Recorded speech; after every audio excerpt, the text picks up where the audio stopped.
Hello, everybody. Thank you so much for joining us today. This is Robert Bellissimo at the Movies, a film cut podcast where I have a guest each week and we do a double bill film review.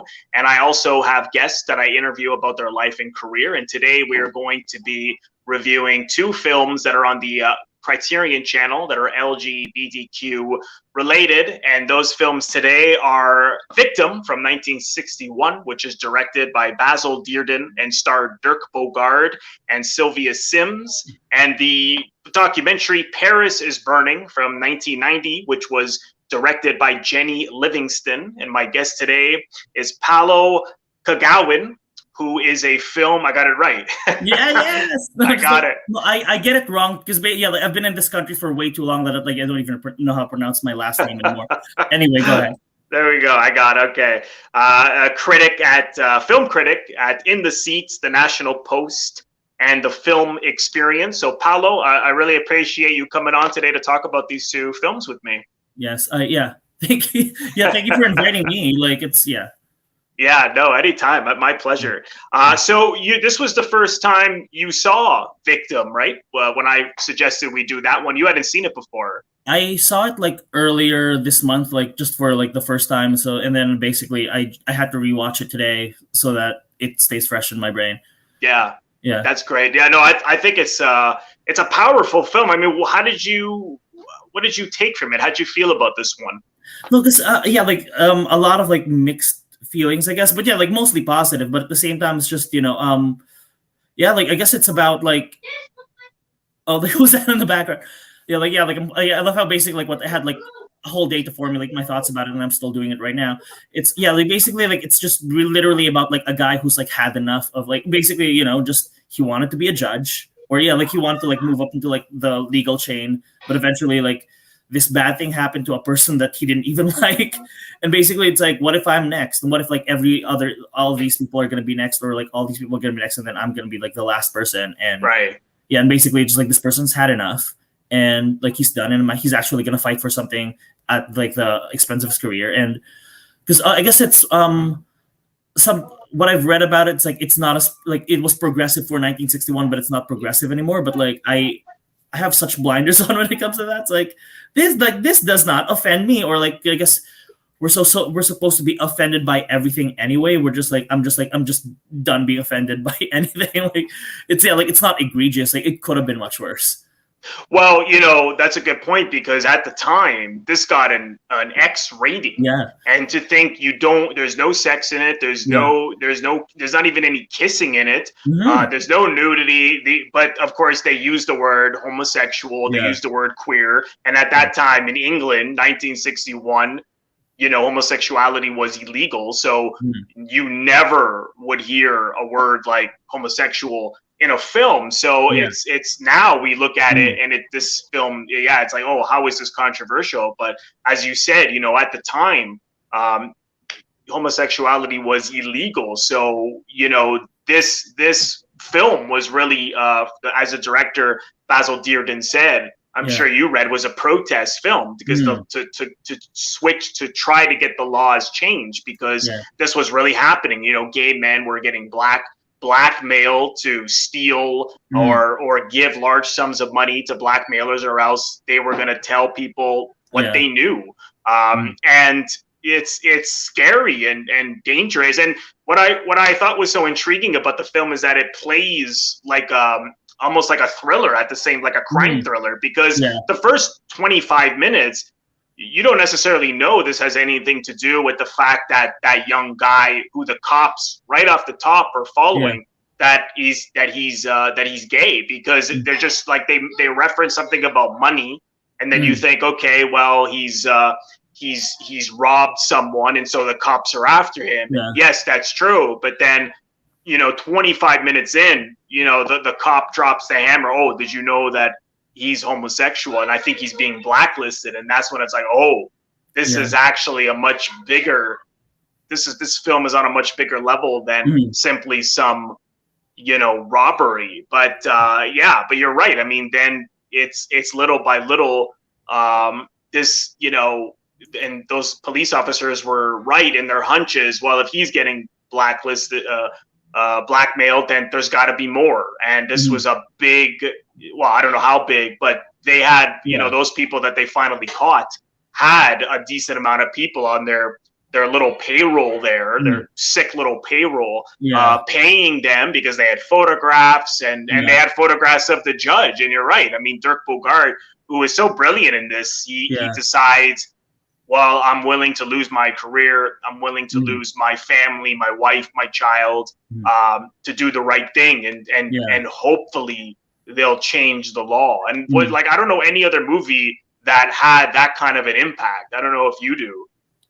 It's just I guess like there's like this burden on me as like an LGBT person. It's like, I get like DMs all the time. It's like name the 10 best LGBT movies of all time. It's like I could not tell you, like, because I guess what is it, like last month was like the Inside Out LGBT festival, and again it's just, you know, like there are things that are I remember some of those movies, but just like again, like watching like a movie, like 2 movies a day, just like it all washes away. But just like but like just like I guess I'll go back to, I mean, it did sort of like hit me in a certain way. And I think I'll go back to, I think, my first experience of this movie, which like without having to watch it, because I remember like, do you remember like Harper's Magazine, where just like they would just have like random like historical documents from somewhere? And I think in one of those historical documents, or reprinting of those historical documents, was like, hi, like this is a movie about homosexuality, but you should reshoot this scene so that, I think like they wanted like the main character to die, and like and now I remember like this is the movie they're talking about. They wanted Dirk Bogarde to die. It's like no, he's gonna live. Right. Yeah. And you know, the ending, I wonder though. I mean, did you think that the way in which it ends with his wife staying with him to help him as he goes to court and fight this injustice, did you think that was you know, did you think that was sort of realistic that she would have done that? I think a lot of women who have married gay men have done the same thing. And I think because like again, like when it comes to movies like before 2021, like you just expect like every depiction of like non-cisgender white straight male and to be like the dumbest, like lowest common denominator. We're just like, and like a different version of this movie would been like she would have been the dumbest person alive. We were just like, I didn't know you were gay, but it's like she knew. Like she was a 19-year-old girl who married him. Like she knew what she was going through. That was what was so interesting about their relationship. She knew everything, but she was lying to herself, trying to think, oh, he'll change, and then no, you can't change. It's who he is. But you're right. That's a good point. I mean, people like they're often depicted in films as like, oh, acting as if they knew nothing. But she is upfront with saying that she always knew when she lied to herself, which I thought that was so interesting with their relationship. I mean, their scenes, that Sylvia Sims and Dirk Bogarde, to me, they were the most powerful films, the scenes in the film. I mean, what did you think? I guess I think the fascinating thing about her too, because I think even in like movies in like 2021 about like gay men or whatever, I guess either like the women are like the dumbest people alive, or like they're shrews who are like trying to like wedge themselves into like a gay relationship, where it's just like I guess there's her like the supportive although flawed wife, and then there's like the older lady who's like a model, and then she's basically she's like a model and she's also an ally, and then there's like spoiler alert, one of the blackmailers is like a female villain, and then like there's like a fourth one who is, I guess, like she does not like her boyfriend hanging out with gay men for obvious reasons. Right. Yeah. Oh, I forgot. That's right. When you said model, it wasn't coming to me right away. But the woman in the bar who was their friends. Even early on, as soon as they knew that the cops were after him. I like how the director cut to all the different as everyone just knew what it would be about. And again, it doesn't really dawn on you till later that those people knew him. But you would think, I mean, at least I had the impression these people were his friends, but then, they see that bartender and he's saying, well, they better not, I hope these don't change the laws. And they're not their friends, and even all those people he went for help. no one helped this poor guy. Yeah. The guy he worked with said no.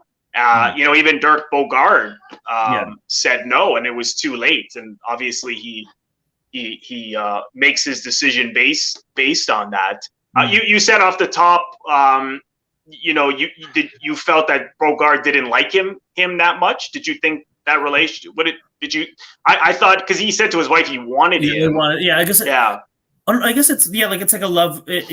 I guess at the time when like everybody's repressed, you can't necessarily love the people that even you're sleeping with, just because it's like, like, okay, like I slept with you, like please leave now, like we can't pursue this any longer. Yeah. And like, I guess like they all treated him as a parasite, like just for a survival instinct, just because, you know, they could not stand up for each other, or for like, even because they probably just thought like those two people were the only two gay people alive, like themselves and the blackmailer, who like I guess he's not necessarily the blackmailer because he was also getting blackmailed. Yeah, the guy who was working with them, who they that was also interesting, because, you know, sometimes when I think about these, you know, people who have fought back for things that are wrong, whether it's you know, the Black Lives Matter movement and LGBTQ rights, and you can't civil rights, and you can't help but think, okay, but how many of those people, you know, were afraid to do it, or just tried to turn a blind eye? I mean, and I can understand that. And when you're going to get killed or thrown in jail, when that is the threat, that is really, really hard. And this film has those characters. Yeah. I mean, that character, his choice was to either work with the black mailers and give up more friends who he knew was gay. And then those other three guys, that the actor and the other two characters, who Dirk Bogarde, and they said, well, let's just pay him off, you know, and that's it. And, you know, I mean, these are big hills to climb. I sometimes often wonder, what would I have done, you know, in these situations? I think like it's those kind of situations are like closer than like we think. Like basically, you know, like there are homeless people in the street right now. Like, do we give, like, none of us give them money, none of us give them food, or at least, I mean, there's the occasional time we do that. Like, there are people around us who need help, but like, you know, just, or, you know, like a tertiary friend who are just like, oh my God, like I'm going through something that's like, Paula, go to sleep, or like whoever. Yeah. Or just, you know, like we've been that person who needed help, and we've also been. That's true. You've also been the kind of person who didn't want to help other people. Like it's you don't have to be like somebody within you know, a minority, and I guess it's like that. I guess like it what you call like the B.F. Skinner kind of situation, where just like, so will a mother like drop her baby so that she could run away from a lion, or will she like grab her baby even though that baby's gonna slow her down? Because like both responses to that situation are valid. Yeah, that's a good point. That's a good point. I mean, it's that's right. I mean, we do these things that we see people who need help, you know, all the time, especially living in Toronto. You go downtown, Queen Street, Young Street, everywhere, you see people asking for change. And how many times I do it as much as I can, but you don't always have you don't always want to, you know, or you ignore and stuff like that. What did you think of that scene? You know, the scene that I saw this 4 years ago, and I watched it again last night. The scene that always really, really hit me in the gut, that I find really hard to watch, is the barber, when he has that heart attack, when the blackmailer is breaking all of his windows to see what he told the lawyer. And then, oh my God, I mean, how did that affect you? I guess it's although like it affected me, but also just like because of like my instincts, just like, oh, but yeah, I'm gonna find some levity in here. We're just also I guess this is like a cast full of, you know, like supposedly gay characters, and like the gayest person in the like, you know, like the person who like is the most sort of, who reads the most gay, is somebody who actually like is like the blackmailer, who has like he has like a photo of like Michelangelo's David in his room. Like, he's also betraying his own people. Like he was like the campiest one out of all of them. And of course that was no accident, you know. Like as soon as I saw that, the Michelangelo's David, I thought, oh, that's clever, and I know exactly what they were. But you're right, he was also feminine, you know. He was, as you said, campy, right? Like he was not. He was obviously suppressing himself and taking it out on the people within his own community to profit off of. And but you also see the self-loathing of who they are. And of course, if people have a law that you can't be who you are, and if you still are that way, you must be crazy, you must be perverse. And you see that poor old barber, he even says, well, I hate myself, I can't help that I'm like this, but I would rather be dead. He said he would prefer to be where the young boy who hung himself in prison was. And you just think, my God, to hear something like that, what does something like that do to you when you're watching it? Does it just hit you in the gut? Or I guess it's like I've never actually, like, I guess, like, as somebody, like, I was like gay and proud when I was 12, and just like there's like no, like, and people like looked at me as an alien. We're just like, I'm gay, and just like I don't give a shit. We're just like, these people are like, they're so like, I just find it a little like pathetic, but like in a way that I empathize with. They're just like, these people are so indoctrinated into hating themselves that just like it is something alien to me. But also, I guess, like, when I see like people like him and I guess like all the other like black male victims, it just like the landscape of gay films then and gay films now are just like so different. We're just like, if they made this movie now and just like every single one, like, they would have cast everybody younger, they would have like been asked to like work out, there would have been like a kissing scene or a sex scene, just because it's like that's what people want nowadays. We're just even what's that one movie with not Richard E. Grant? Like, there's another, maybe it is Richard E. Grant. Where just in 1987 there was like a movie about where I guess like about these two actor roommates, and I guess like there's also like homosexuality in it, and basically like they always like pick like the most asexual looking, like sexless looking, that British film, the two actors, and one of them, the title, it's at the tip of my tongue, but I know what you mean. One of my favorite movies of all time. I can't remember the title. Like, don't do drugs, kids. But like, I guess it's like this overlap of, I guess within like the 70s or the 80s, we're just like, if it's a gay film, like, you better have hot people in it. We're just like, now that's like the industry standard. We're just like, this. It kind of feels refreshing. We're just like, like, gay people can get old and ugly too, but like, nothing. We're never not super ugly, but just they're not like Matt. I know what you mean. They're not. Yeah, like he looked like your average guy. I mean, then again, at the time, Dirk Bogarde was a big a matinee movie star. But apart from him, you're right. Everybody was quite average looking. I never thought of that. So you have found that.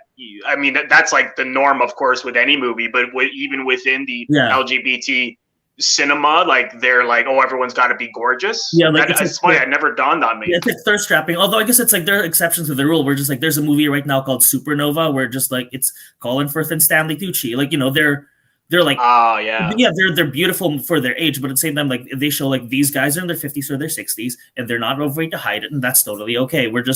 I think we're so youth obsessed nowadays, especially the LGBT culture. We're just like, if you're over 40, like, you're dead, which is like, which is basically what Larry Kramer was kind of like complaining about, like, even in his in his book that I can't really say the title of, Out of Decency. Just although, like, the thing about Dirk Bogarde too, just my first time experiencing like seeing him on like a movie was Darling, and they make him look younger so that like it's believable that he's like Julie Christie's like lover / BFF. I think he looks every bit of 40, like a good 40, but like 40 because that's true. He does, and you're right. He is 40. And they really didn't hide that, but that I never thought of that. And another really good point you brought up is I think every single character is told with the utmost empathy. I mean, even the blackmailer, even though you hate them so much, and the female partner, she's just her reasons for, she feels that she is right in doing it because she's the cops aren't doing anything about it, and apparently that's true at that time. A lot of it would, even though they had these laws, people were lenient with them.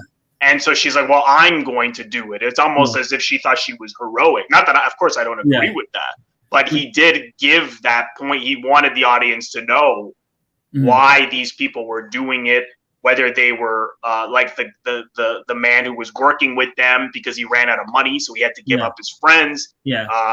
They felt the police were relaxed. The other people, everyone's just trying to survive, you know, until it's just everything's gonna blow. I mean, you can't. How long can you keep that up for? I mean, you see the two people die over it, suicide, the stress, the hanging themselves.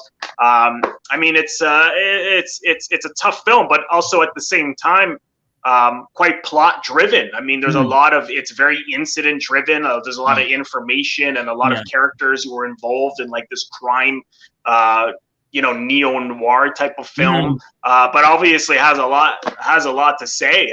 And God, I mean, 6 years later, there you go. The laws were changed. Even if you look at Midnight Cowboy in 1969, because I had the author of the book. There's a book out now.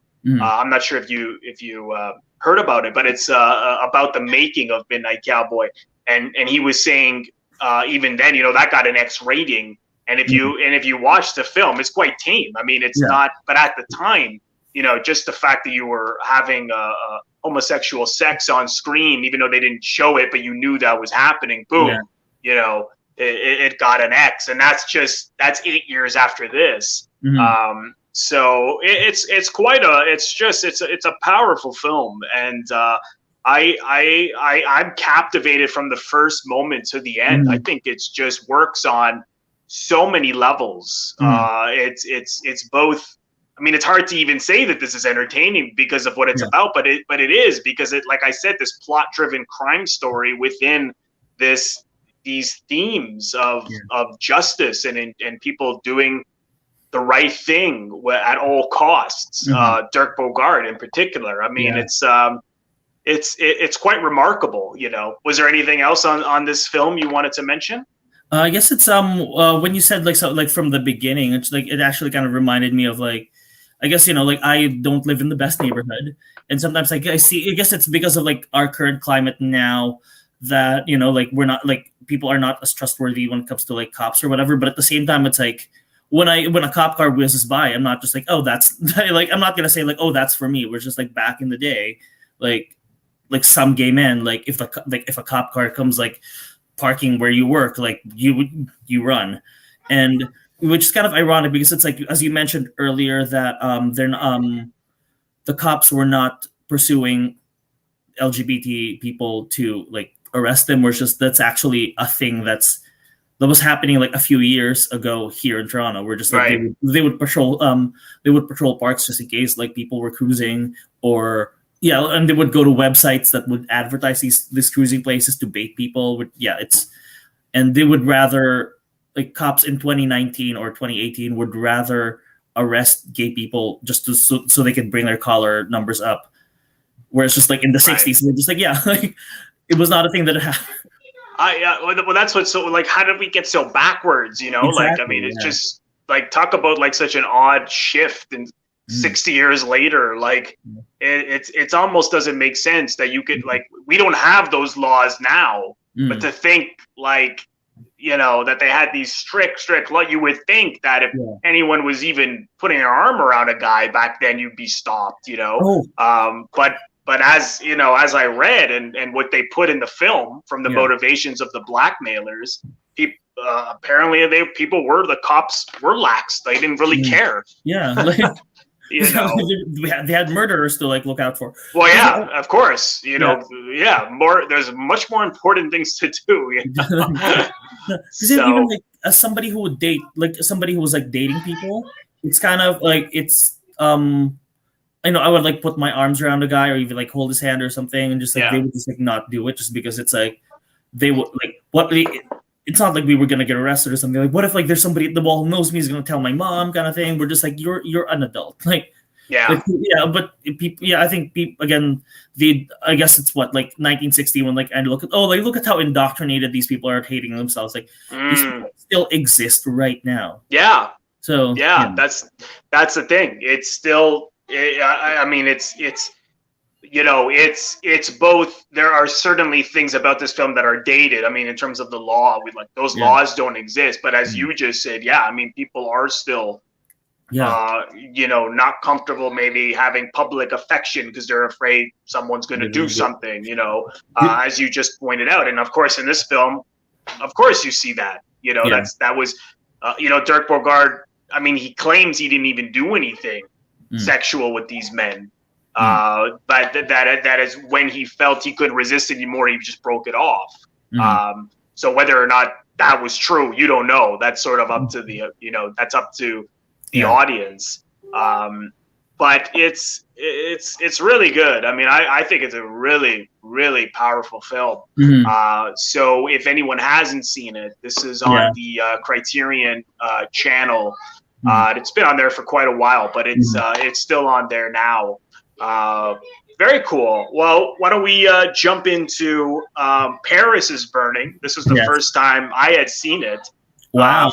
Yeah, I hadn't seen it before. I watched it about 4 or 5 days ago. This is a documentary from 1990 about the drag scene in New York, mainly in a Black and Latin community in Harlem, directed by Jennie Livingston. So what are your feelings about this documentary? Again, complicated feelings. Here's the thing. Anybody watching, because the LGBT community knows this. We're just like, you will never make us like a movie will never make us happy. And I guess like there's still like, because the first time I saw it, like I went insane just because it's like taking like the red pill, but like in a good way. We're just like, this is a world I have never seen before. Like it's like I guess it's like a world that sort of like was kind of like fantasized about or fetishized, where like every sort of like gay person who wanted to like run away from their like homophobic parents, like this is what I'm gonna run away to, and these people are gonna be great. But then of course it's a lot of people who have been in that movie have said like spoken out against it, just because it's like Jennie Livingston was apparently like seeking like she wanted to talk to like the sex workers, which like there were sex workers within those circles, but at the same time, or like remember like that scene where just like one of the categories was like schoolgirl realness or like schoolboy realness. Yeah. It was like, but like people were going to school. Like, right. And I mean it's one of the saddest things. We're just like they made it seem that these people have never stepped into like a school ever, which is kind of sad because like school in North America is free. But at the same time, well, I guess like some of those people, like a lot of those people, like cannot go to school, and a lot of the people in those communities can. But at the same time, it's just like either way, I still love it. But like sometimes loving something means like pointing out their flaws, but loving them anyway. Same thing with movies. Well, yeah, exactly. So when you say that people aren't happy, like nothing would make them happy. I mean, what is it? What is it about this film that people find distasteful or controversial? Yeah, specifically that. We're just basically it was showing, it was sort of like pigeonholing like LGBT people, especially ones of color, as like they're just doing sex work or they're just like stealing something from malls. We're just like again. Oh, I see. There were people like within like who are voguing who are also going to college and voguing at the same time. Like it's like it can be done. Yeah. But at the same time, it's just like it's still iconic. It's like I still love it. Even You're right. But then again, at the same time, I think the director does point out that they sort of had no choice. I mean, if you get your parents throw you out because you're gay and you're from the you see that even those two kids early on were like 13, and one of them like, hey, where's your parents? Oh, they're gone. I mean, of course they're gonna turn to hustling and stealing. So I mean, I think if she had done that without telling people why they were doing that, then that would be different.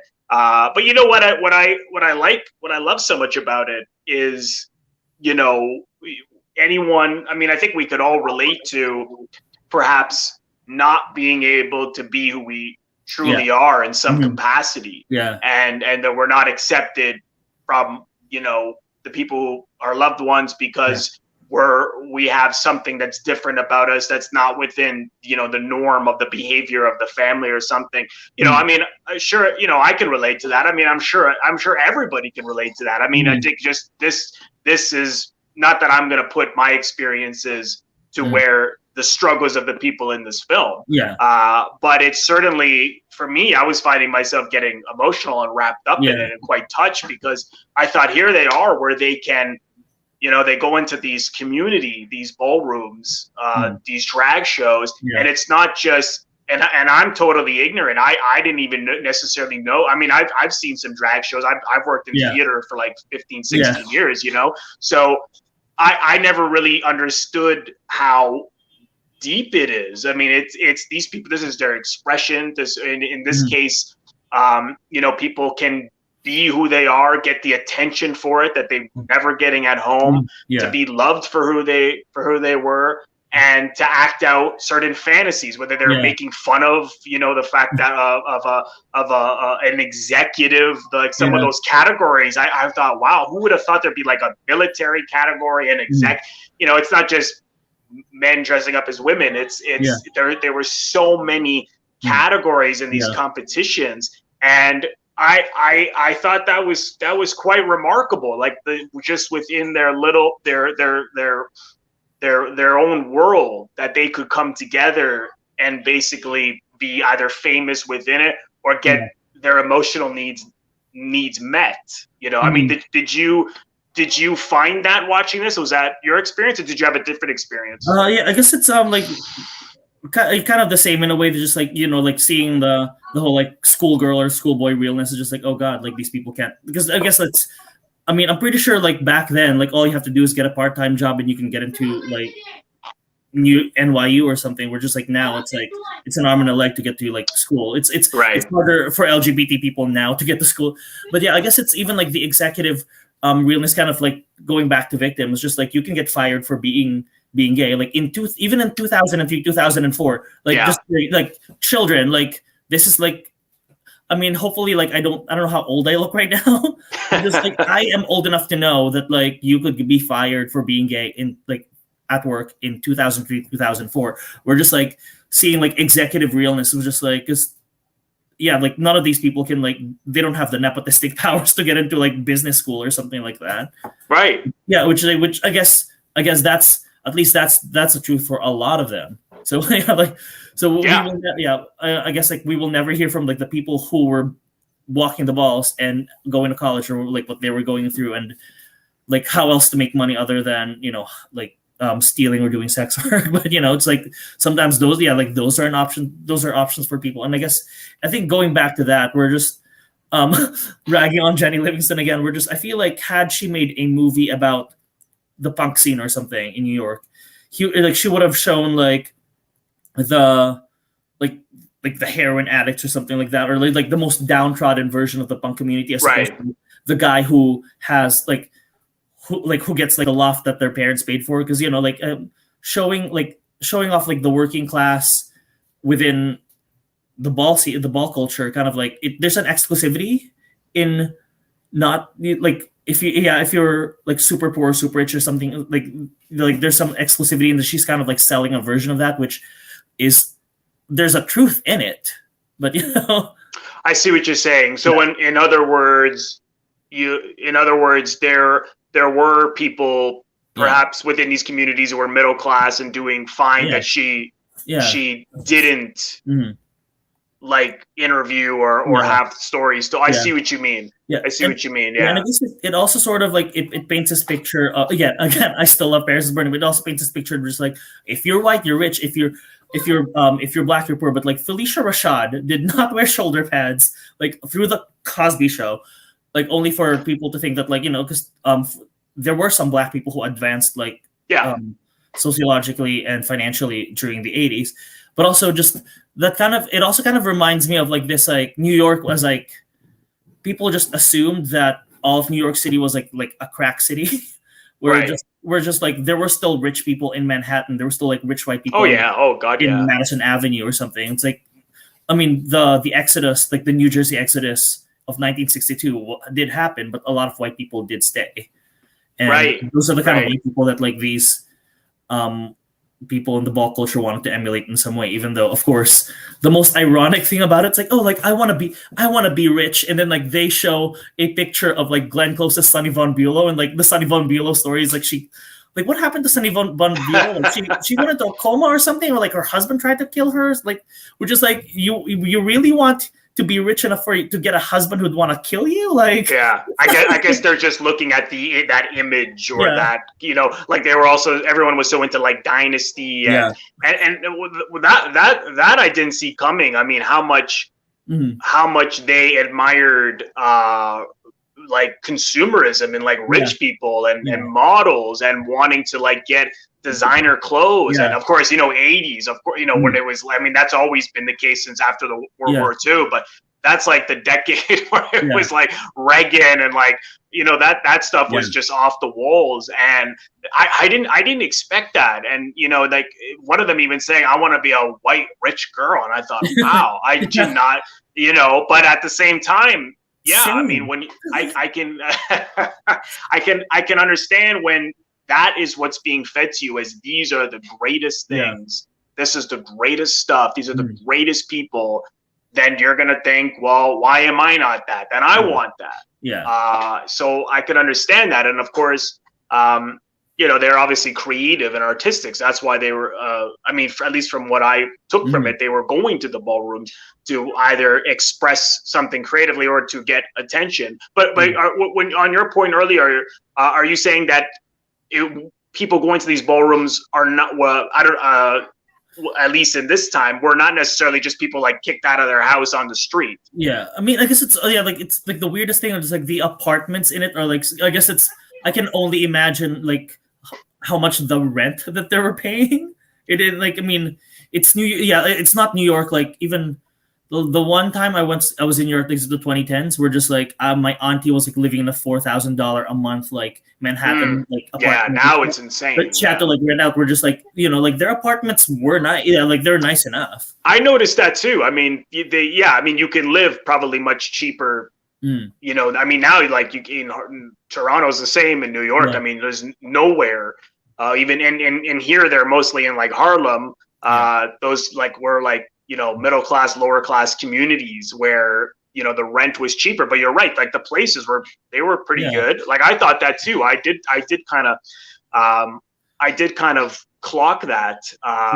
So, you know, but at the same time, there was, you know, you know, like there was a real sense of humor to it as well. I mean, it wasn't like they were just, you know, all in pain, you know, like slit, you know, cutting their wrists. I mean, there was there was because of the fact that their parents or families were, you know, kicking them out and putting them on the streets. But, you know, I thought a lot of them were just marvelous, just funny. And, you know, like that one of the characters saying he's had an exciting life, even though like he watched his mother burn his clothes because they were female clothes. And, you know, on the Criterion channel, there's some great featurettes on this, where they go on the Joan Rivers show. And I remember that. Yeah. Yeah, it's really good. And, you know, that character goes on to say that actually he actually got married and had kids because he was just trying to be straight.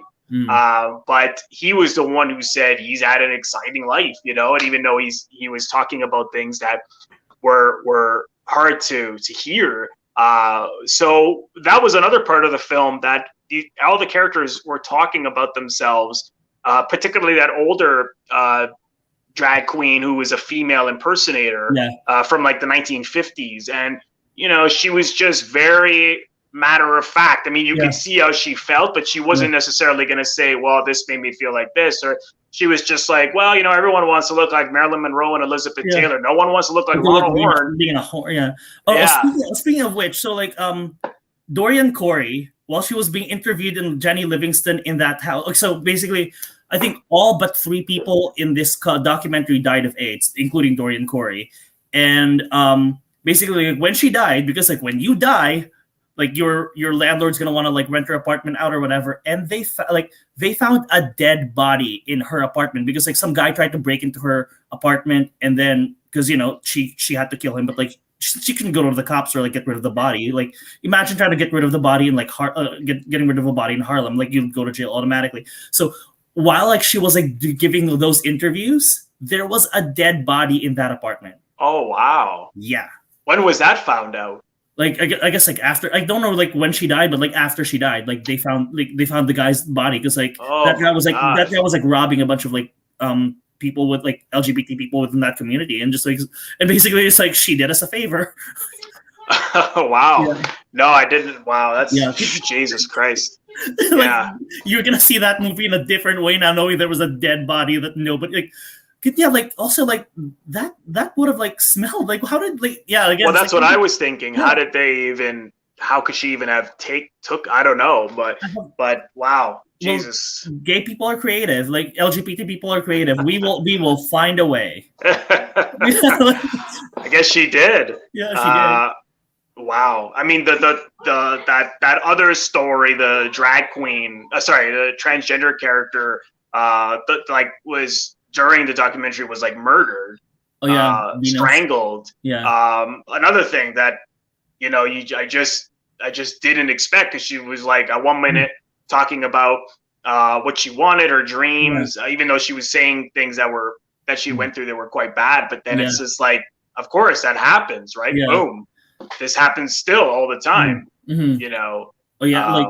Just basically like every summer, just like all the death rates go and women like of color die a lot during the summer too, just because and like it's so weird how like like the New York of that time, where just like I think people still fetishize that New York, but like people like it used to be like so like I think New York is the only city where just like people miss it when there was litter on the streets.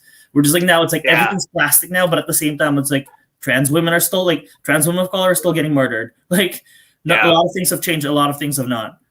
That's true. I mean, it's like on the surface, it looks so different, but a lot of these things are still, unfortunately happening, but much too often. This is. Was there anything else on this film that really popped out to you that you wanted to mention? Oh no, I guess it's like because once in a while I just put this movie on. It's like one of like the weirdest comfort movies, but at the same time it's just like it's like I saw like the one Asian there, and I think I remember because like we did talk about like sort of like the rich and like everybody trying to emulate like all these like working class LGBT people of color, where like they're trying to like be Sonny Von Bulow, but at the same time it's like I think when you've suffered enough, or like you've gone through enough, when you do get the money, like I guess like Pepper LaBeija was like imagining like how much money like she like eventually like she would want it to be rich, and then she's just like I would give all the money away, like I wouldn't hoard it, which is like I feel like I like that, like I think I remember that we're just like no these people like fantasize about being a certain class, but just like even if they do get there, like they'd be the same and like in the best way, that they would still look out for the people like people in Harlem. They weren't greedy. That was one thing. I mean, they may have wanted those things, but it wasn't like they were gonna say fuck you to their friends or you're on your own. They were quite I like that generosity, and that made sense because obviously I imagine that the term mother came from the mother of the house, is because the chill like your mother is kicking you out or whatever, so I'm your mother now. Is that what that term was meant for? Oh yeah, I guess it's that happens a lot within like the LGBT, like at least trans or drag communities, where just like I'm your mother now. Like there's what is it? Like I think in season 11 of RuPaul's Drag Race, and also the reason why everybody knows about this movie again is because of RuPaul's Drag Race. We're just I think like just at least half of the contestants or whatever have had like troubles with their like biological parents or whatever, and it's like and RuPaul would be like I'm your mother now, which like it's like it feels kind of like cloying when those scenes happen. Just like like we are emotionally manipulating a bunch of like traumatized LGBT people so that RuPaul can get a lot of money out of it, even though she fracks. But but at the same time, it's that happens all the time. Where just like even some drag queens would have like two different like or people within like the ball culture or the trans community. By the way, also bringing that up, just I also kind of feel a little guilty that I'm the one talking about this. There were cis gay men in that documentary, but at the same time, it's just like eventually one day we will hear like a trans woman's perspective on Paris is Burning. Because where are the trans film critics? Which is like, because there are only like 4 real film critics in Toronto, and all of them are white dudes. So like me, like I have like clung like nail, like like basically trying to like I'm still here, even though people wanted to like kick me out. But at the same time, I'm still thinking of like, what about like I do want to hear a trans woman's opinion on this movie. Do you know any opinions, like generally speaking, that the people who are trans have shared with you? Not I guess like I haven't, because like basically again like I have like trans like friends, but like they're like Facebook friends. Actually, no, I did live with one, and I don't think I've ever actually shown her this movie, or maybe I did, but at the same time, it's like that's not her thing. Just because like that, just because they're trans doesn't mean they're gonna be into like everything. Of course, they're not gonna necessarily want to dive into it. Yeah, exactly. Yeah, no, I would love to hear that. They have on the Criterion channel. There is an interview with whoever I forget her name, but she was a transgender woman who now runs the House of Extravaganza, Carmen. which was that. Sorry, Carmen Extravaganza. Yeah, that's right, and she talks about and she's basically like in the movie where she's like I don't know if it's Brooke. So she's in it. She's in it. We're just like, I'm free as the wind that's on this beach. Like that scene. Oh, like, I don't know if that's her. I don't know if that's her or the one who like reads her. Like, except for that voice, it's still there. And again, like the power. Okay. I can pick as many flaws in this movie as possible, but just like I would still quote it. Like I think I remember there was a whole year in the seats. If you read my reviews, like I would like sneak a quote in, like just because it's so quotable and it's so iconic. It is. I've had a lot of the lines stuck with me. I just think it's the characters were just so interesting and so distinctive, and the personalities. And even on Joan Rivers, just quick-witted, like really, like was just really fascinating. See, when I watched that interview with her, because she had said, "Oh, I saw this in 1995," so I thought she was just someone who saw it later and was now a mother of the house. But maybe she just didn't see it till then. I just misunderstood that. But I know the character I know the character that you're talking about. There also was this element of that the House of Extravaganza in Harlem started because they were not the Black and Latinos were due to racism within the LGBT community were not accepted, where the other balls were somewhere in Manhattan, which I thought, wow, it's like, why would you not accept that? Like, it's like hate on hate, is that, I don't know if that would still be something. As an Asian person in the LGBT community, you have no idea. Like, I think, like my dad's probably watching this. I was in a sex club, and basically, like some guy was just I was just saying hi to this person, and basically, like he said, "Go back to China, bitch," and then slapped me. So it happens. But I think, so the thing that you were referencing about, it's actually the House of LaBeija. Like, so Pepper LaBeoja's mother, Crystal, was in like a pageant. So like all of this happens in like, so here's another thing about like LGBT texts or whatever, like the RuPaul's Drag Race bone is connected to the Paris is Burning bone, which is connected to the Queen bone. So there's a documentary called The Queen, which is about. Yeah, I was going to watch that. Yeah, that's also on the Criterion channel. Yeah. It is basically about a pageant it is, I was actually like listening to a documentary, a podcast about this documentary. Like it is a transparently rigged pageant to basically the person who spoiler alert, the person who wins that 1968 or 1967 pageant was Rachel Harlow, who is the girlfriend of Grace Kelly's brother. And I guess I have no idea whether or not that has to do with like them rigging the competition for her, but just like, just so this unexperienced white girl was getting a crown before all these like people who like more people with more experience, especially I think because that's what you did. I think another thing about so Crystal Abeja Pepper's mother was just like she walked out, which if you walked out of those pageants, you forfeit your pageant money, which you needed that pageant money, but like she's had enough. And because of that incident, Crystal started the ball scene, and then 23 years later, Paris is Burning is thing. Oh, I did. So these are really connected. Then I didn't. Yeah. I didn't. So in the Queen. Sorry, was it called? The Queen. The Queen. Do they show that it was rigged? Like they say this was a rigged pageant, or was that something that came out later? There was no narration. But there's like literally a scene where just they tried to like get a wig for but because when it comes to pageants or whatever, like it was expected, like you came with your own wigs, you came with your own dresses, but like the organizer of that pageant bought a wig for Rachel Harlow, like Flawless Sabrina, the organizer, like she bought a wig for Rachel Harlow so she could win, even though I see. Like, like if you're not ready, if you're Booger Boots, like you lose, like just wait till next year for your turn. But like, anyway, yeah. Oh wow, okay. So I'm gonna have to watch that next because that one looks really, really good. There also was like some of these balls that they got really competitive, like that one scene where the I forget what the category was, but the man, he was dressed in a suit, and one of the judges was like screaming like, "Oh, that's a woman. That's a woman's And, oh my god, it got really vicious, you know. And I just thought, like the competitive nature to win, you know, there was something funny about it at the same time, you know. But I just thought, you know, it wasn't.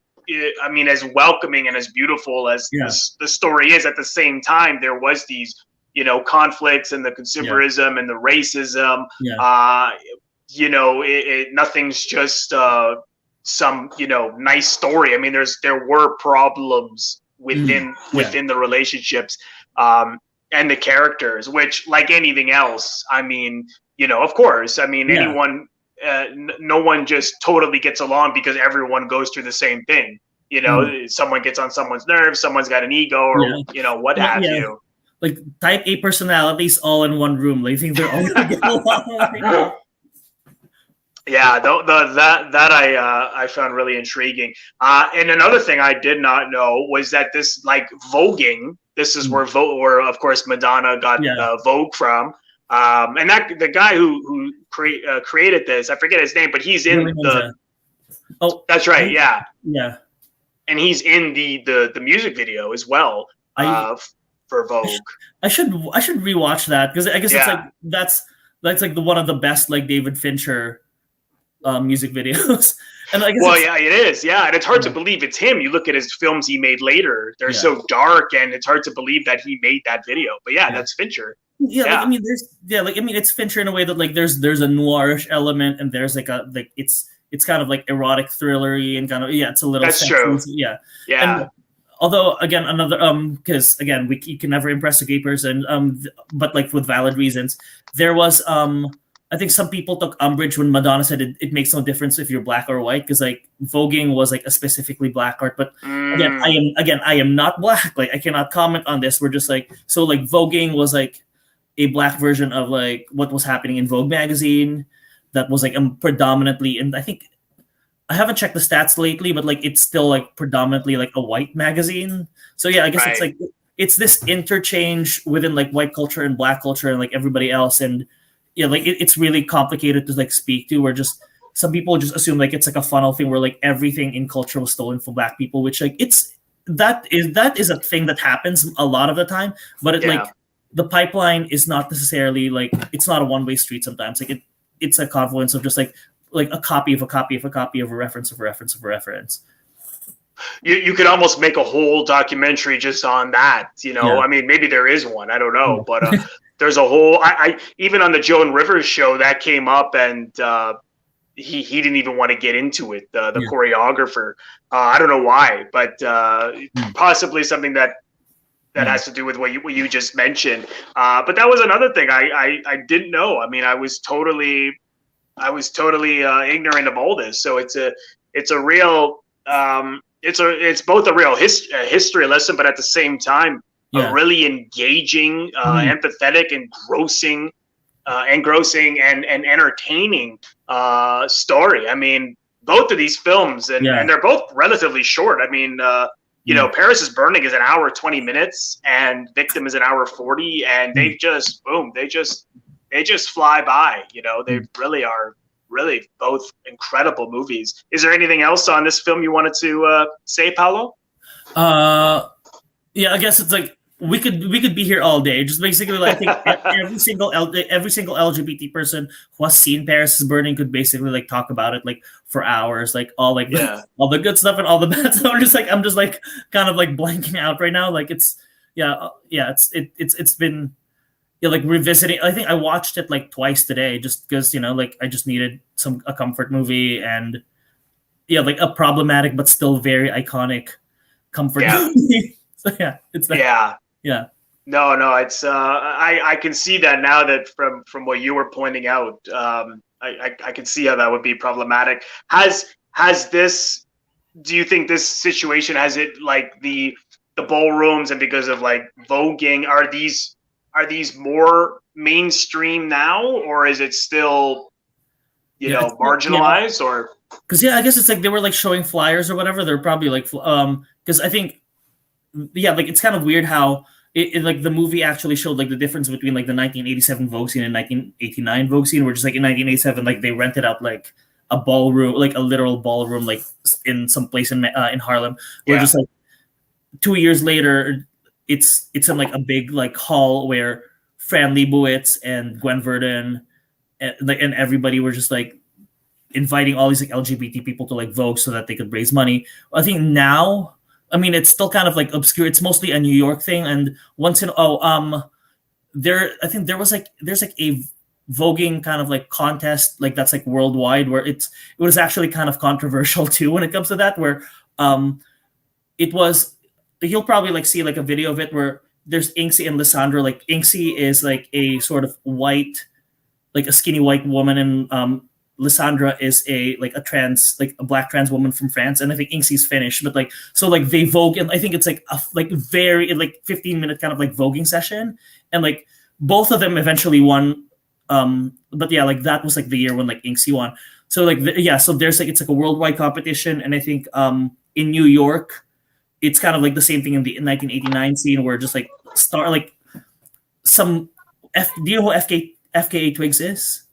It rings a bell. Like she dated, I mean, like a singer, but I guess like people know her because, you know, society, people know her more as like somebody who dated like Robert Pattinson and Shia LaBeouf. She walked the ball, and like she was invited. She earned her place. And there's also a ball scene here in Toronto, but just like, you know, it's like looking up on Facebook and just like voguing ball, and just like then I would see like an event page for something that happened like a few years ago, and just like although I think for in between though, like 1989 to like the years that I mentioned, like I think during the Bush years, like W, not HW, like it died a little bit. Okay. Or it went so in the early 90s. Yeah, and then RuPaul's Drag Race kind of brought it back up, and I guess it's like now that like the past 5 years, basically because like it felt like a legitimate threat to the LGBT community. Like the mainstream politics was like felt like a threat to the LGBT community. So like we're just like, we will not be erased this time. Like you tried 20 years ago, this will not happen. So so like basically like the world has become more conservative, but it's also been like gayer. So like it's like the horseshoe thing where both loud voices are in and out. Yeah, it's like a swing to the left, swing to the right, you know, both two extremes hitting one another. Yeah, I wanted to look up that more on that, because like I said, I mean, there's so many stories within this. There's so many things that you can just whether it's voguing or what happened after or before. Like in the Joan Rivers interview, like they were saying that just drag in general goes back all the way to the 1950s, and I didn't even know that. So you know, further. Wow. Yeah, like forever. Like it's never disappeared. Yeah. Although I know the history of all of it? Like I know a spotty history of it, but just like it's been around. There's just like, you know. Yeah, absolutely. No, there's it's fantastic. And as I said, there's great featurettes for Paris is Burning that you can find on the Criterion channel.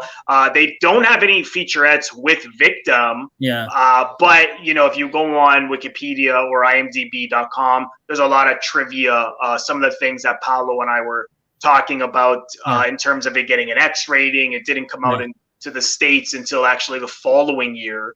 After it came out in England and so on and so forth. But yeah, highly recommend both really fantastic films. So Paolo, where can people find you on online? So you're on intheseats.ca. Your film criticism is there. Yeah, and basically I'm on Paolo Case on Twitter. That's my handle on Twitter. I'm more of a voyeur on social media. Just basically I just literally, once in a while, there's the political tweet, like a barrage of political tweets, and then just basically hi, I wrote something, and basically all of my social media is hi, I wrote something. Hi, Dad, this is not the career choice you wanted me to be in, but I'm not dead. Here's a movie review. Basically if I guess I have some planned up or whatever. I guess I'm queued until the 20 something, but if you don't if you don't hear hi, I wrote the movie review, I'm dead. All right, well that's how I know how you're doing based on your social media.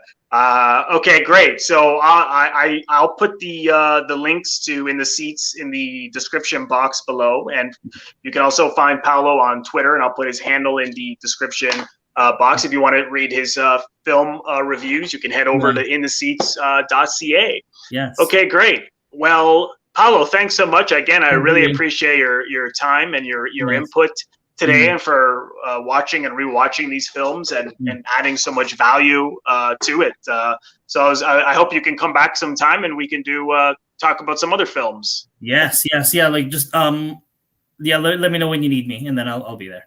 All right. Thanks so much. And those of you watching, thank you. If this is your first time here, please consider subscribing by pressing the subscribe button, which you can find right beside the description box below. And this podcast is also on MoPfi TV, which is a free entertainment app. You can find that the link to the app also in the description box below. Thanks again, Paolo. And thanks everyone for watching. We'll see everyone soon.